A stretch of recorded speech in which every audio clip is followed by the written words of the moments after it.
morning. I am Kalika Moniz. Today I will be making 5 oral presentations. My first speech is introducing and thanking the main speaker at the 10th anniversary of a rehabilitation center named Prem Nivas. The audience in attendance are 80 in number, aged between 18 and 22 years.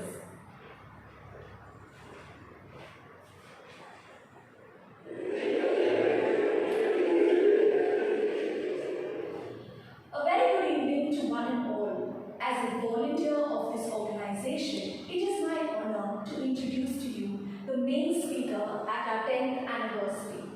She is one of the most influential activists in our country. Determined, bold, outgoing, and persevering are a few words that can be used to describe her. I am talking about none other than Ms. Trisha Shetty. Trisha was born in Mumbai and has completed her Bachelor's of Arts in Political Science and Psychology. She has also done her Bachelor's of Law from the University of Mumbai. In 2015, she started She Says, an organization that works with the country's women to fight against sexual violence by providing legal, medical, educational, and psychological support. The organization also partners with other universities and organizations to spread awareness on these issues. Besides this, Trisha is also an active member at various forums. She is currently the president at the Paris Peace Forum. The forum brings together heads of state and international stakeholders to discuss topics such as development, peace, security, and inclusivity. In the year 2017, Trisha was named in the Forbes 30 under 30 most influential people in the categories of pioneer women and social entrepreneur. In 2018, she was honored of being selected as the Obama Foundation Scholar for a one-year specialized training and mentorship program at Columbia University, New York, USA. Through the years, Trisha has helped people to share their story and stand up for themselves. And today, she's here to share with us her story. Please join me in welcoming Ms. Trisha Shetty.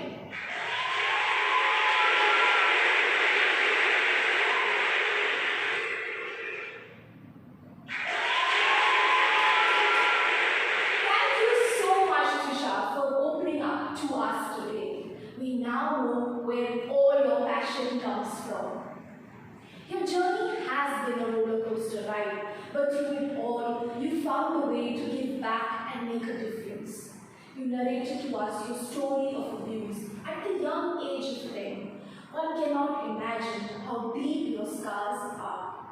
At the age of 18, you battled post-traumatic stress disorder and depression, until one day you decided to stand up for yourself when you saw your abuser living a happy and normal life. This triggered you to start seeing yourself as a survivor and not a victim. From there began your journey of healing. You also shared with us the story of your client, a marital rape survivor.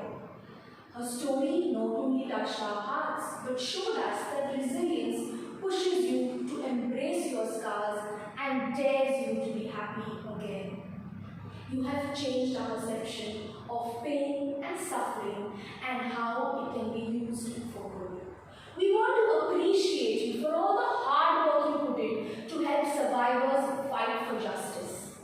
As I end my speech, all of us gathered here want to promise you that we will not be silent when we see or experience abuse. We will hear, respect, and believe those who face abuse and never ask them to adjust to the situation. We will stand with those who face abuse. Let's hear it once again for Ms. Trisha Shetty.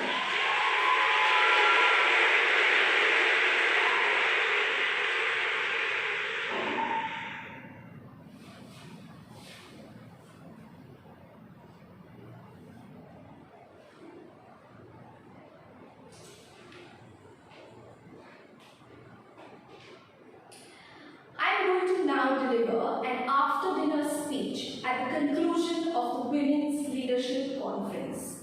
There are 50 women in attendance aged between 25 and 65 years.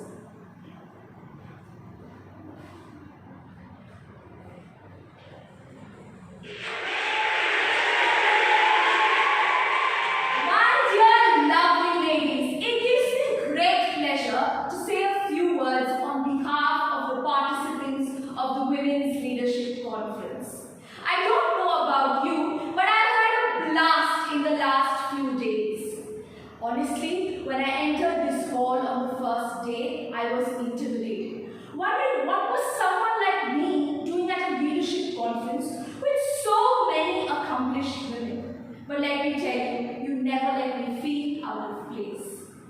When I saw the schedule for this conference, I expected it to be just like any other conference. Boring, but each day has been insightful and interactive.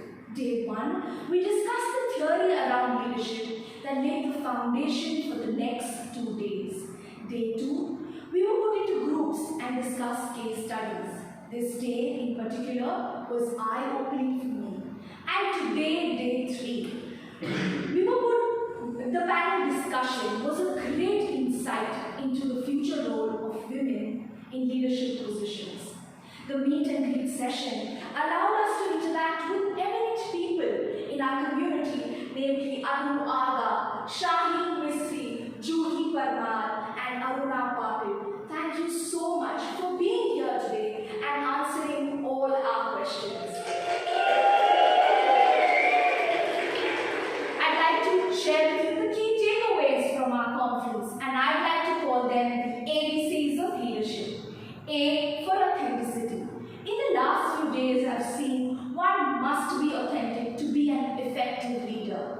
There is no shame in asking for help, and be sure in due time I'll be calling each one of you. B for seeing the best in others. Leadership is about bringing the best out in others, just like we were pushed out of our comfort zone only to shine bright in the last few days. And C for change. Change is constant and it is a part of life. As leaders, we need to embrace change. I'd like to take a few moments now to thank the mentors of our conference, and I'd like to begin with our dear Professor, Ms. Kalika Moniz. Thank you so much, ma'am, for sharing your professional journey with us. It inspires me to never give up despite the difficulties. In the group sessions, we came up with innovative solutions that we can now start implementing back at our workplaces. Moving on to Mr. Vijay, what do I say? There was never a dull moment. The communication game was my favorite. We laughed till our stomachs hurt. And through it all, we learned the importance of communicating in a team. Last but not the least, I'd like to thank Liz and the entire team for putting together this lovely conference. You went out of your way to make us feel comfortable and at home. The food and the dessert were just delicious. We are all coming back next year just for that. And as a big farewell, I want to wish each one of you all the best as you take on new roles at your workplaces. Here's hoping you won't forget me as you become leaders of this industry. Cheers, everyone!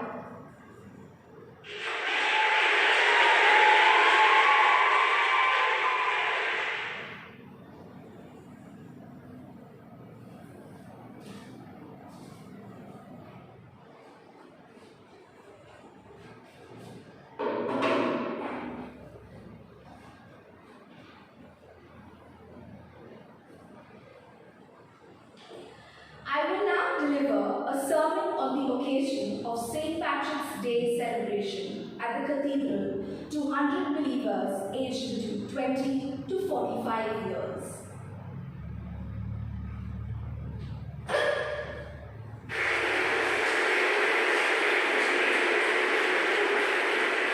On behalf of the St. Patrick's Youth, I'd like to welcome you to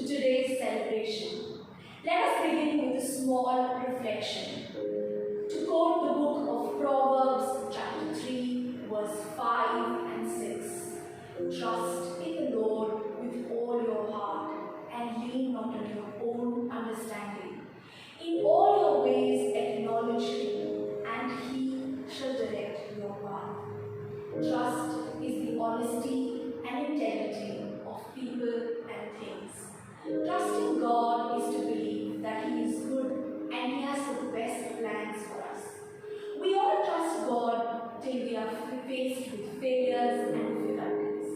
People say, if God was good, He wouldn't have allowed this or that to happen. And they're frustrated. I resonate with this feeling because I have been through it myself. But through the years, I have learned one needs to wait on the Lord. During the waiting, He is building our faith, our character, and our ability to do the things He wants to do through us. He wants to take us through a process. The question is, will you trust Him? The story of King David beautifully elaborates this point. David was anointed by Samuel at the young age of 17 years, and the Bible tells us he went back to doing what he did before, watching the sheep. And you may say, but that makes no sense. Why not wait till David was ready to be crowned king? God anointed David so long before because God wanted to take David through a process. David waited 13 years to be crowned king. The anointing was a reminder of the promise that this process would bring. God had a plan all along. We tend to get frustrated when things don't go our way. The truth is, the process is essential, and everyone must go through the process to get results. Will you allow the waiting to develop you or embitter you? A few years ago, I was posed with the question, what next after I finished my graduation? I looked around and I saw I enjoyed working and serving people, and so I joined an NGO. I worked there for a year. And I decided I wanted to do this full time, and so applied to the best college in the country. I wrote the entrance exam and even cleared it. On the day of the final result, I was put onto a waiting list, and I never heard back from them. But God wanted me to do this, then why did He give me that seat? These were my thoughts. I was rejected. A month later, my parents forced me to apply to another college. I applied reluctantly, and I even got in. I soon moved to live on campus, and my life changed forever. Now when I look back, I know it was the best decision for me. We don't always understand what God is doing, but it is in those moments that we need to surrender and ask Him to guide our next steps. You may be in a season of waiting. You may be waiting far too long, beginning to wonder, will God ever bring about my promise? The truth is, you can trust Him. Remember to engage in this process and don't resist it, for the process is bringing about the promise.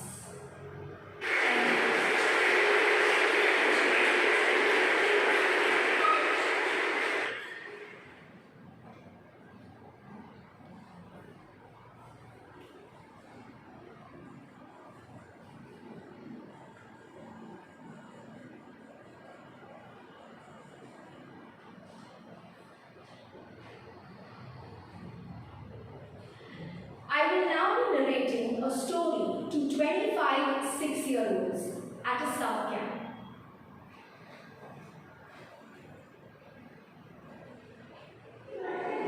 Come on, children, take your places. It's your favorite time, story time. And today I'll be narrating to you the Buffalo. A mouse took a stroll through the deep, dark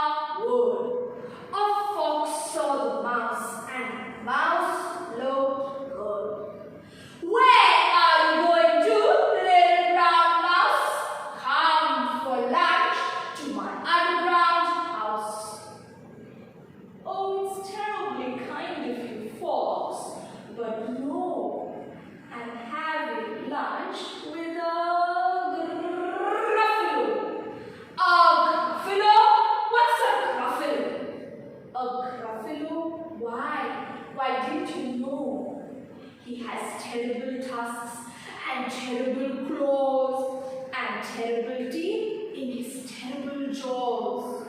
Where are you meeting him? Here, by the rocks. Oh, and his favorite food is roasted fox. Roasted fox, and off Fox said, "Goodbye, little mouse," and away Fox sped. Silly old fox, doesn't he know there's no such thing as a gruffalo? On went the mouse to the deep dark wood, and out saw the mouse, and the mouse looked good. "Where are you going to, little brown mouse?" "Come for tea to my treetop house." "Oh, it's frightfully nice of you, owl, but no, I'm having tea with a gruffalo." "A gruffalo? What's a gruffalo?" "A gruffalo? Why didn't you know? He has wobbly knees and turned out toes, and a poisonous rod at the end of his nose." "Where are you meeting him?" "Here by the stream, and his favorite food is owl ice cream." "Owl ice cream? Choo-choo! Goodbye, little mouse!" And away owl flew. Silly old owl, doesn't he know there's no such thing as a gruffalo? On went the mouse through the deep dark wood. A snake saw the mouse, and the mouse looked good. "Where are you going to, little brown mouse?" "Come for a feast to my low pile house." "Oh, it's wonderfully nice of you, snake. No, I'm having a feast with a gruffalo." "A gruffalo? What's a gruffalo?" "A gruffalo? Why didn't you know? His eyes are orange, his tongue is black, and he has purple prickles all over his back." "Where are you meeting him?" "Here by this lake." Oh, and his favorite food is scrambled snake. "Scrambled snake? It's time I hit. Goodbye, little mouse." And away snake slid. Silly old snake, doesn't he know there's no such thing as a gruffalo? But who is this creature with terrible claws and terrible teeth in his terrible jaws? He has no knees and turned out toes, and a poisonous wart at the end of his nose. His eyes are orange, his tongue is black, and he has purple prickles all over his back. Oh no! Oh help! It's a gruffalo! Children, do you want to know what happens next? Come back tomorrow, when I will tell you what happens to the mouse and the gruffalo. Goodbye!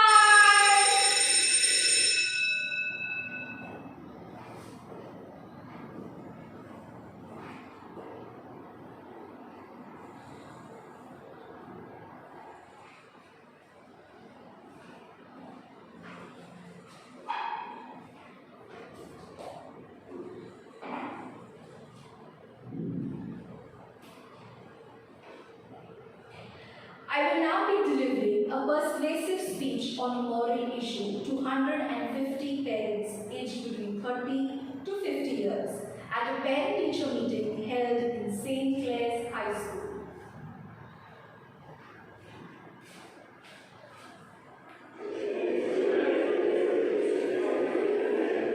Good afternoon. I am Kalika Moniz, member of the counseling team.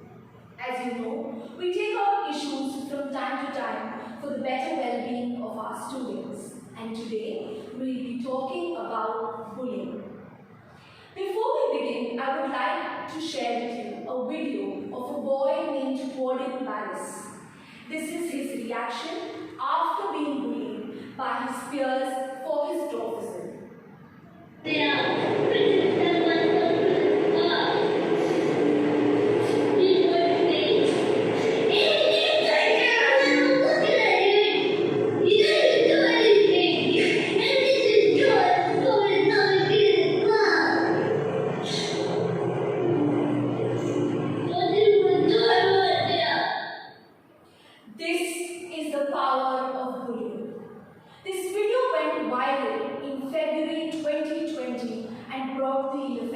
Of bullying back to the limelight.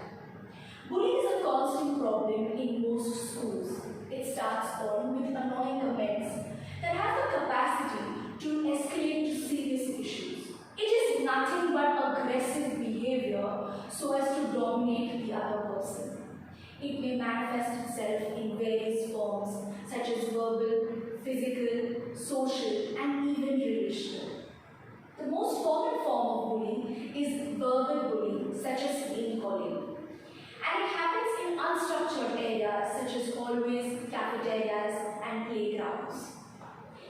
In the last few months, members of the counseling team have observed that students from higher grades are bullying younger students, and this has prompted us to call for this meeting.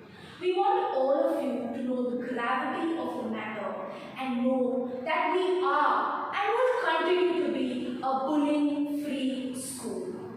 In our opinion, bullying is a crime. We say this because of the ill effects it can have. Research shows that bullying can drive an individual to suicide, self-harm, and other tragic consequences. Bullies steal self-esteem and confidence and can ruin someone's life. Nothing good can come from it. Thus, we need to recognize the signs and empower ourselves to deal with it. We must go to the root cause of the problem. The etiology of bullying is complex and will depend upon multiple factors such as the family, the society, and the individual. Thus, the school alone cannot work towards preventing it. We need the parents to support us. Children must experience a safe environment both at home and at school.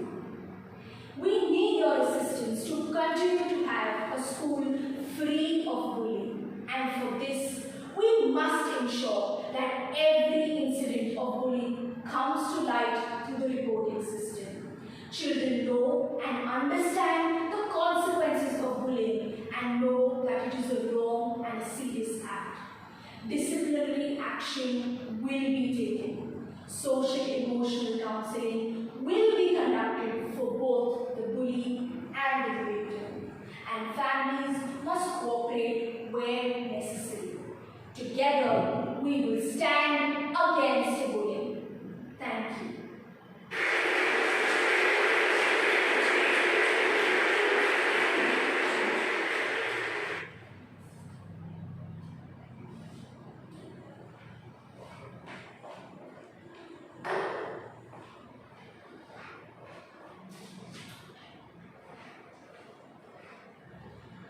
I will now move on to my reflection task. Was there a starting point? Yes, there was a starting point. I began with a familiar issue, which was the moral issue. I work as a social worker in a school, and I do experience bullying on a daily basis. It is a part of my job, and also as a child, I have experienced some amount of bullying, and therefore I thought this was a very easy topic to begin with. Introducing and thanking a speaker. I was personally inspired by Ms. Trisha Shetty at a young age, and so I thought she was a very good person to introduce during this speech. The after-dinner speech. I have attended a lot of professional conferences in my career, but I have never given an after-dinner speech, and therefore I felt that this was a good way to put together all my learnings and put a speech together. For the sermon, this was the most difficult for me. It took me the most time to think of the verse that I wanted to use I wanted it to be most relatable and send out a message to anyone hearing this. And therefore, it took me some time. The story. I wanted a good story that was simple yet challenging for me, who's never done a dramatic narration. And therefore, I chose the Gruffalo as it was a perfect combination for me. Are there any external influences? Yes, there were for me. If you have noticed, each of my speech came from a personal or a professional experience that I have had. And this is because as a person, I learn from my experiences better. Therefore, each speech of mine came from something that I have experienced myself.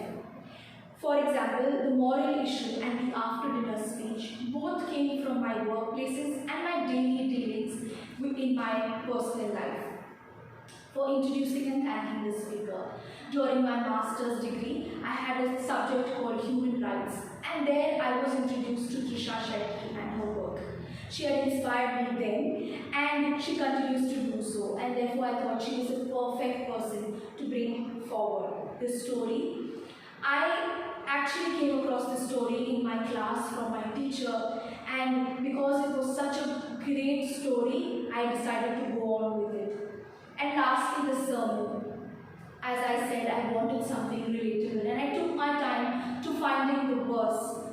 I have meditated on this verse in my personal spiritual life, and it was very relatable to me, and still gives me a lot of courage till today, and therefore I selected this. I was inspired by different people who've also preached and talked about this verse. How did I plan?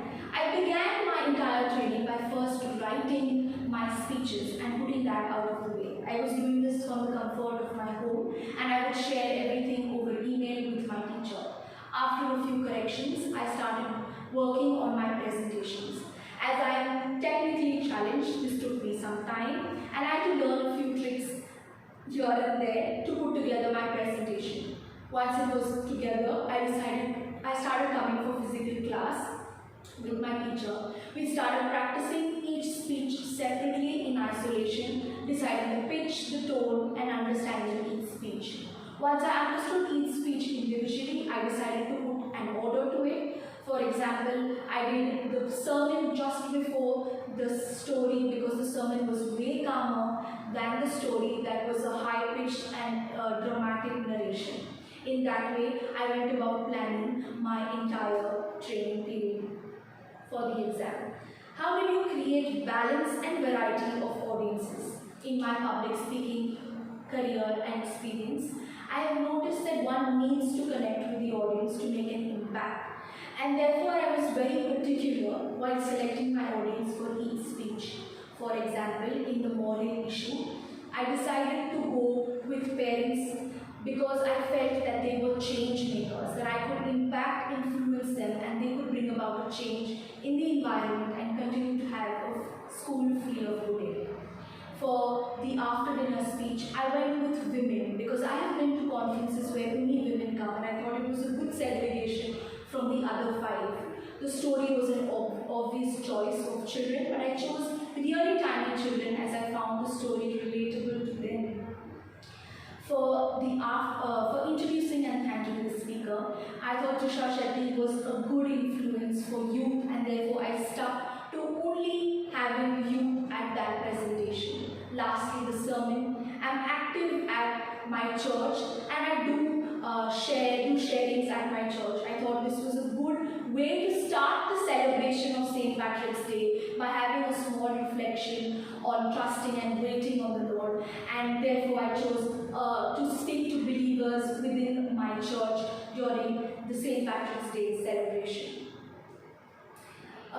Did you do any research to gain greater understanding? Yes, I did do a lot of research for various of my speeches. To begin with, for the moral issue, I looked at various blogs and people's recommendation of how you can continue to have a school free of bullying. I understood all of that and then only wrote my speech.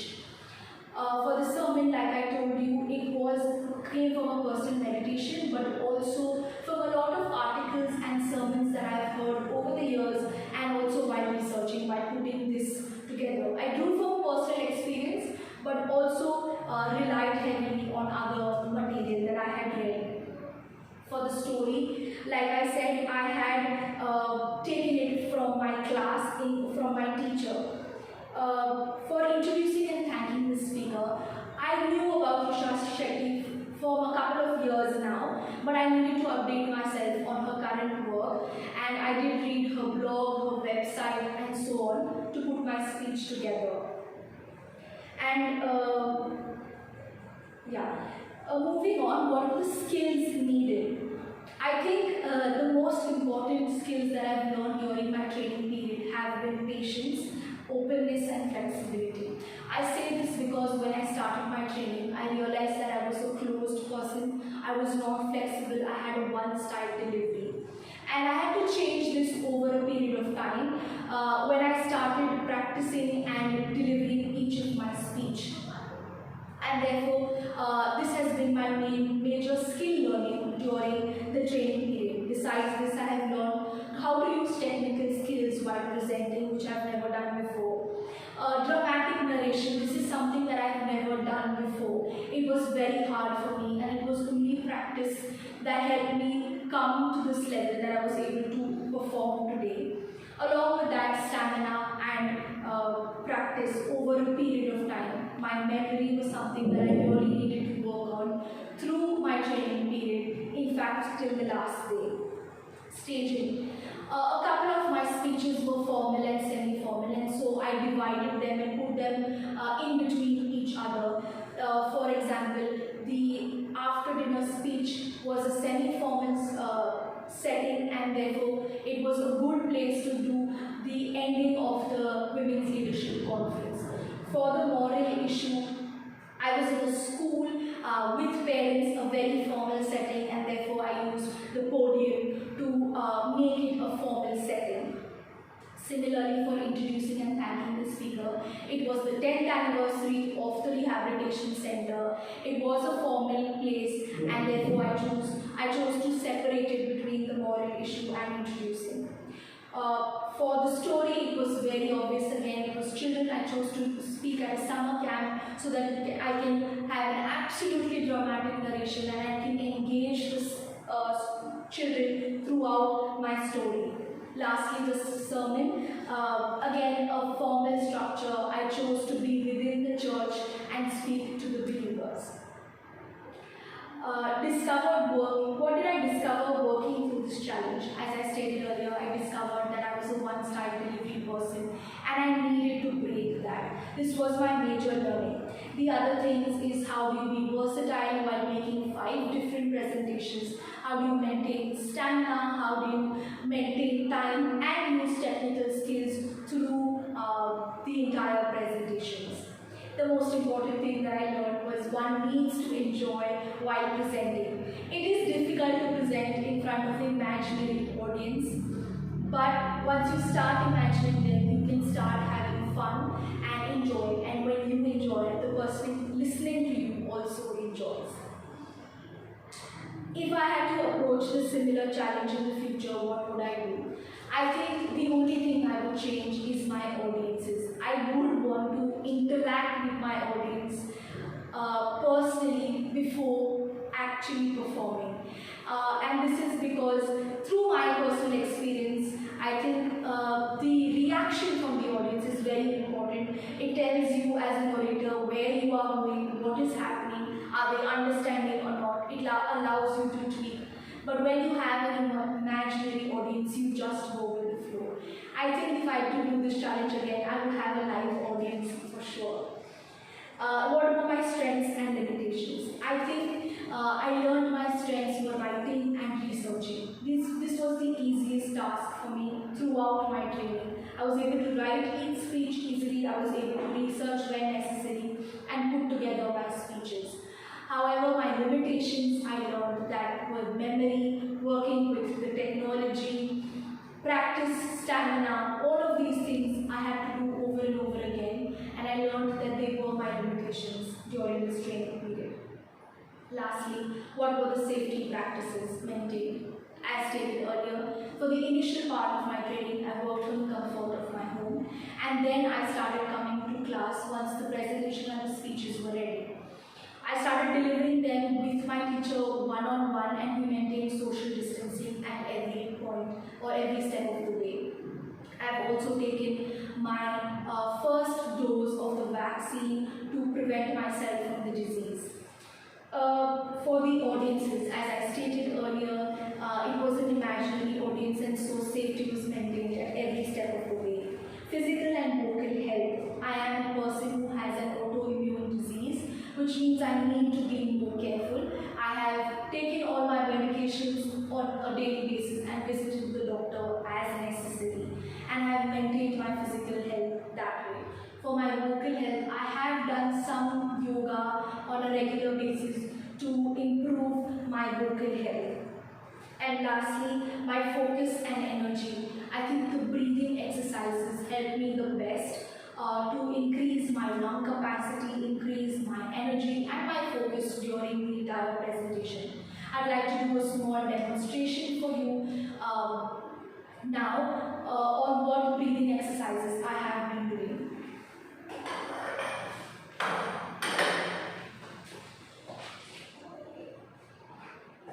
For this exercise, you can choose to sit on a chair or sit on the floor as you find convenient. You can do this exercise about 20 times a day or as convenient.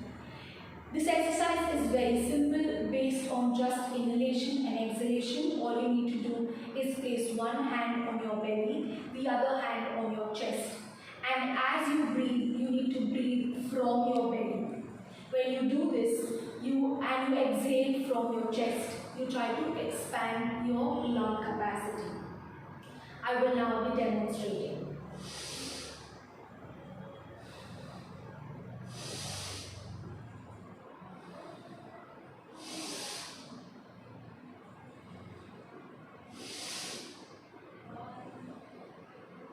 Like I said, you can do this about 20 times or more as convenient to you. The other breathing exercise that I will show you is again based on just inhalation and exhalation, but here you exhale with force. It's very simple. As you put your hands down and pull your hands down, you exhale with force. I will now demonstrate this for you.